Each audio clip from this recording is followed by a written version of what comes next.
Assalamualaikum warahmatullahi wabarakatuh. Perkenalkan saya Usman dan juga teman saya Kak Oksa dari kelompok satu ingin mempresentasikan proyek kami. Jadi untuk kali ini kami akan membahas mulai dari ERD-nya. Ya, di IRD sendiri memiliki beberapa entitas dan di antaranya terdapat beberapa atribut.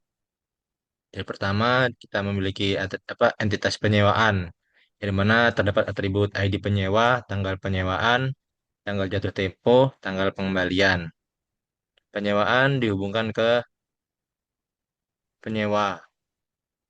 Itu penyewaan melakukan penyewa, itu terdapat atribut ID penyewa, nama penyewaan, umur penyewaan, jenis kelamin penyewa. Terus dari penyewa ini berhubungan dengan pembayaran. Dia menyertakan pembayaran. Di entitas pembayaran terdapat atribut ID pembayaran, harga mobil, harga sopir, dan tanggal bayar. Terus dari penyewaan itu dia berhubungan ke mobil dengan man to many, jadi detail penyewaannya. Di mobil itu terdapat entitas ID mobil, nomor mesin, plat nomor, dan sopir. Mobil juga berhubungan ke jenis mobil. Jadi mobil mempunyai jenis mobil. Nah, jenis mobil tersebut terdapat atribut ID jenis, jenis mobil, merek mobil, warna mobil, jumlah kursi mobil, dan asuransi. Terus mobil juga berhubungan dengan karyawan. Di karyawan menyiapkan mobil. Di karyawan ini terdapat atribut nik karyawan, nama karyawan, umur karyawan, jenis kelamin karyawan. Karyawan juga berhubungan ke pembayaran. Jadi pembayaran, karyawan menerima pembayaran dan penyewaan juga berhubungan ke karyawan. Jadi karyawan melayani penyewaan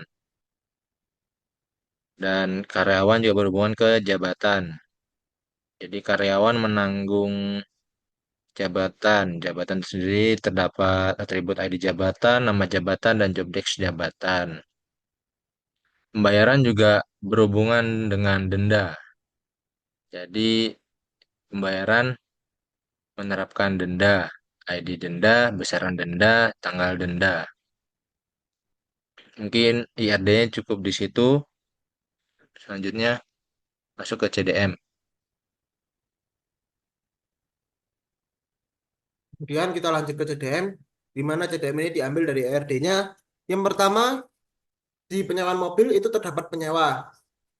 Nah, ini merupakan atribut dari penyewanya. Ada ID penyewa, nama penyewa, umur penyewa, dan jenis kelamin penyewa. Nah, di mana penyewa ini melakukan yang namanya penyewaan.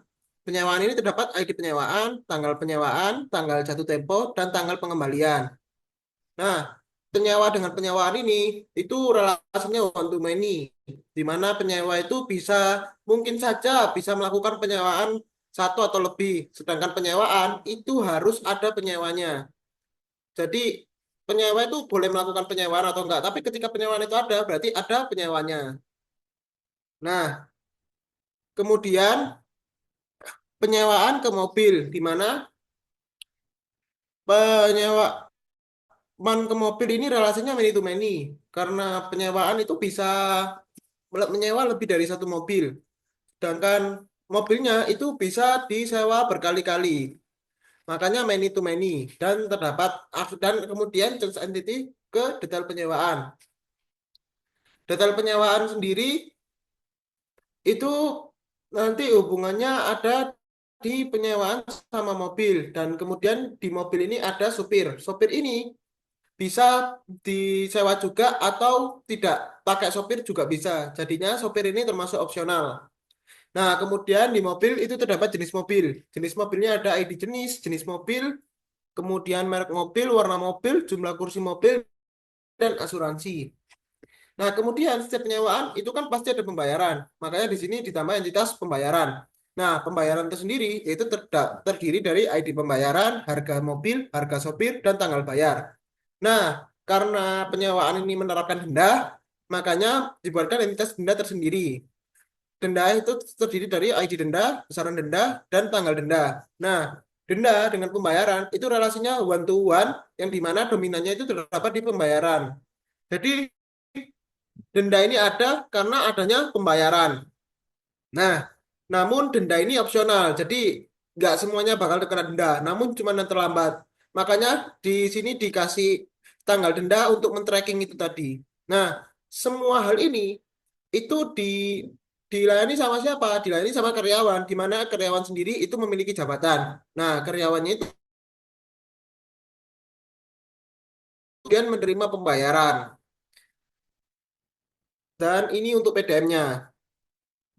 PDM-nya sendiri ini penyewaan itu terdapat FK dari ID penyewa, kemudian NIK karyawan, kemudian ada ID pembayaran. Nah, kemudian di sini detail penyewaan seperti yang tadi detailnya itu pasti ada ID penyewaannya sama ID mobilnya. Mobil yang disewa apa, kemudian penyewaan apa gitu. Jadi kemudian ini mobil kan ada jenis-jenis mobilnya. Jadi mobil ini menerima FK dari jenis mobil dan juga karyawan yang menyiapkan ini. Misalkan ada mobil A, ini dia jenisnya apa, kemudian yang menyiapkan siapa. Nah, kemudian juga ada pembayaran, di mana pembayaran ini ada ID pembayaran dan ada juga FK-nya ini dari karyawan. Karena karena FK karena pembayaran sendiri itu yang menerima adalah karyawan. Siapa yang menerima pembayaran tersebut, makanya FK-nya masuk ke pembayaran.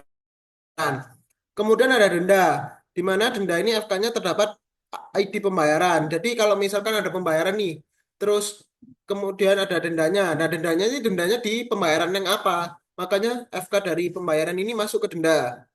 Kemudian ada jabatan dan juga karyawan ini menerima FK dari jabatan. Kenapa?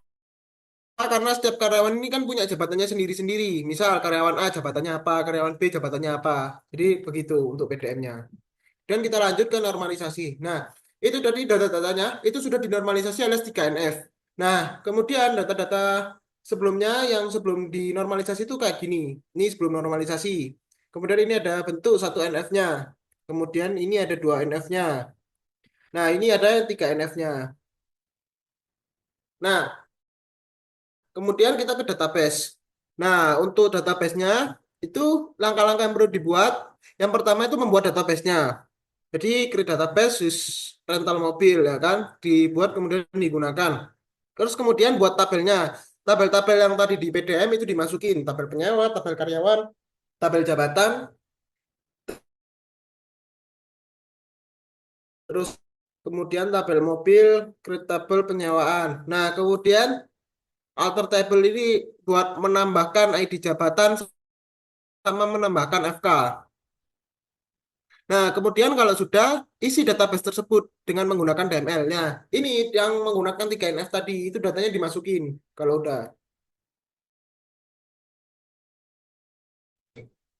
membuat role ini tujuannya buat ngasih akses gitu ke role-nya yang sesuai ini. Ada create role admin role dan create role supir role. Nah, kemudian menggunakan fungsi.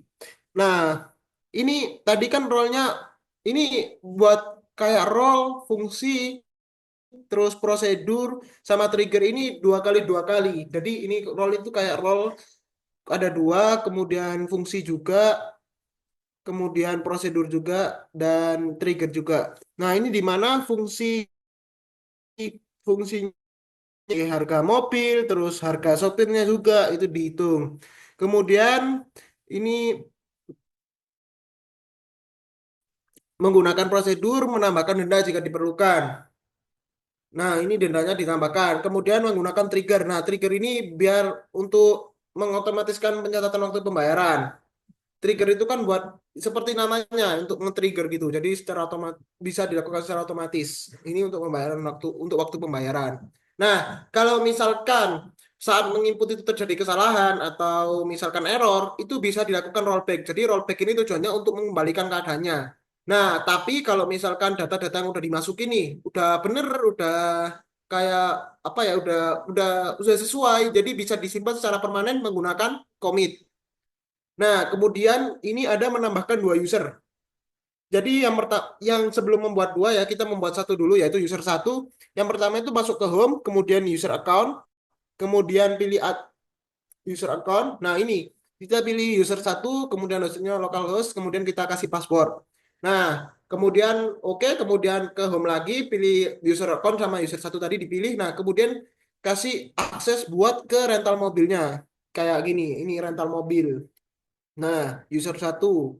User satu sekarang udah dapat akses rental mobil. Terus lakukan hal yang sama untuk user kedua. Nah, jadi user kedua juga dapat akses untuk dapat akses juga untuk rental mobilnya. Nah, sekian presentasi dari kami. Mohon maaf apabila terdapat kesalahan. Wassalamualaikum warahmatullahi wabarakatuh.